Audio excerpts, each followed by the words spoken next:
What's up, Rage Maglalang here. In this video, isasama ko kayo sa Nepomart Christmas Market, also known as Sala ng Pasko, which translates to Liwanag ng Pasko or Light of Christmas. Let's go!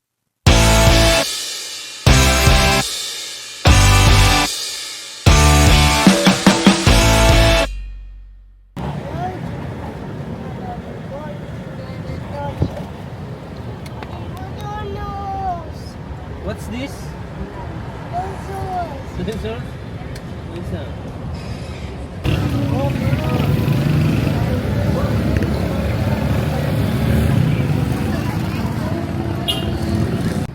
Nandito tayo sa Nepomart Christmas Market or mas kilala bilang Sala ng Pasko. Pampangan yan and it means Liwanag ng Pasko. So yes, nandito tayo para sa lights. Pero let's be honest, nandito rin tayo para sa food trip. Since ang theme natin is Liwanag ng Pasko, before tayo mag-food trip, quick stop muna tayo dito sa 2025 Christmas decor ng Angeles Electric Corporation. Tradition na to eh. As long as I can remember, every year talagang engrande silang mag-decor. Pero for me, personal siya. Kasi my late dad used to work here. Nung bata ako, isa ito sa core memories ko. Dad will take us buong pamilya just to watch the Christmas lights. So seeing these decorations now, parang may instant time travel. Same feeling, different year, and I'm grateful na buhay pa rin yung tradition.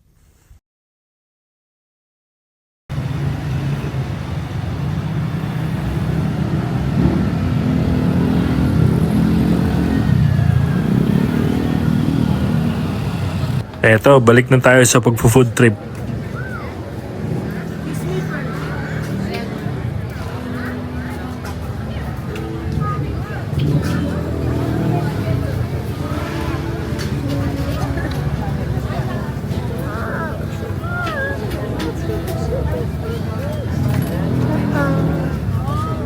Stay in the car. Give me the car key. Ready, car key?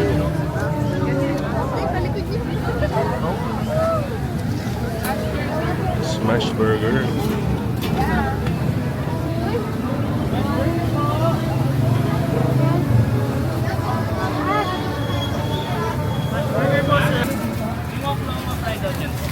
Oklahoma fried. Isa nga po yung single. Thank you so much. Pag double, dalawa sila? Pag double, dalawa?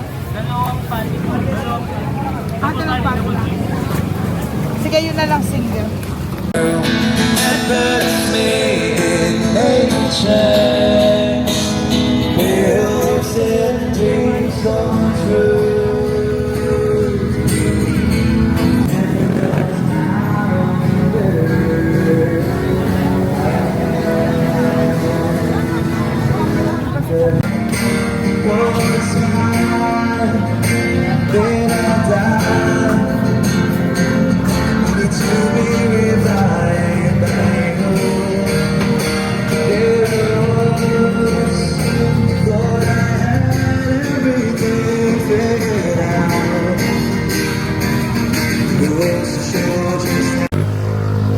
Ayaw mo to?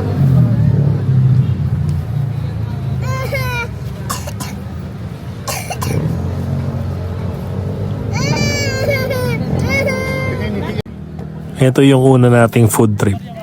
Smashed burger.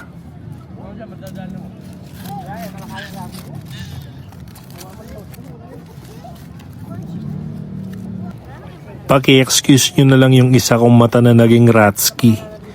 Nagkaroon kasi ng infection yung mata ko.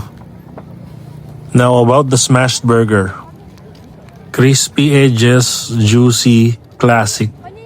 Okay siya. 7 out of 10.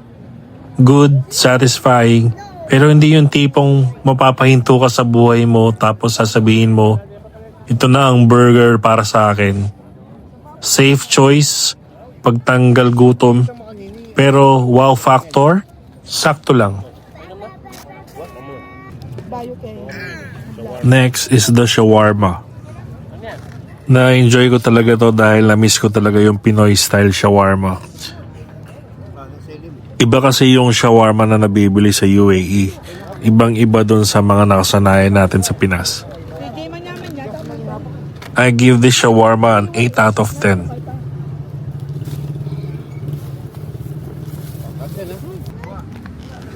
Next, long silog. Comfort food to, so medyo mataas expectations ko. Tapurin mo.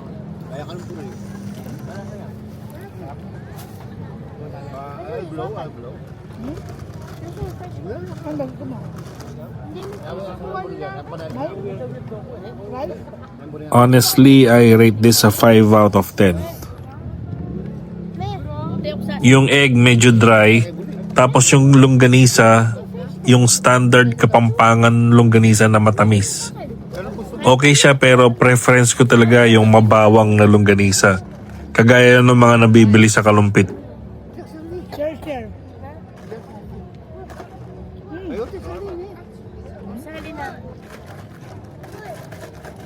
Tamilo nila?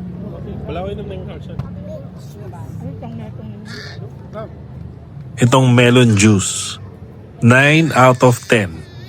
Super refreshing, hindi OA sa tamis, lasang-lasang melon. Perfect pang reset after heavy food. Minsan talaga yung simpleng drink, siya pa yung nagiging MVP.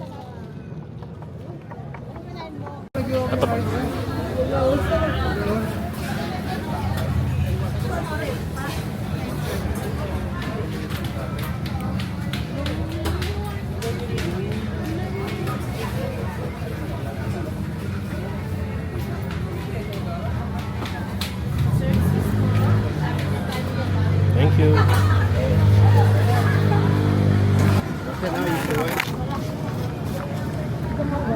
Wow, eggs. Wow, eggs. Okay. Ano ka naman yan? 250.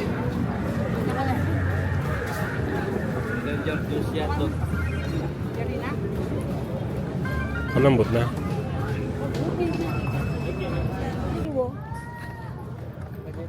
Kumain na ako. Tapon-tapon ng gula. Ano?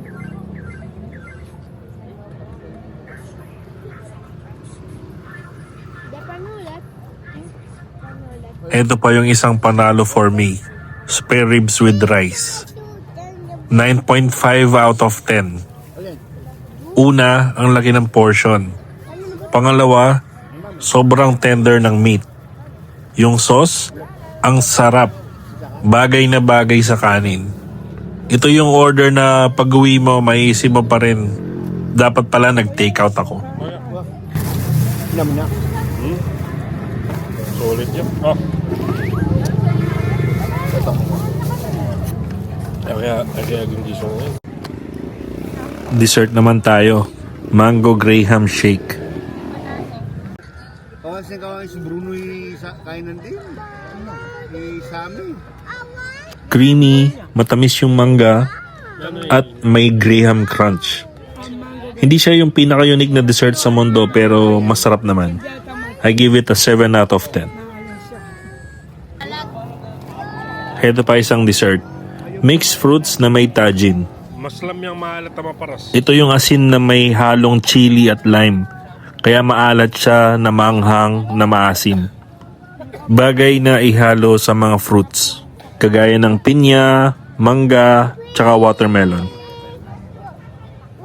I give this a 7 out of 10. So ayan, that's our Sala ng Pasko or Liwanag ng Pasko food trip. I highly recommend the ribs, tapos melon juice pang refresh. Solid combo. And the bonus talaga yung AEC Christmas decor. Ang sarap lang sa feeling ng may tradisyon na ganun na buhay pa rin hanggang ngayon. And ang sarap ding balikan ng mga memories.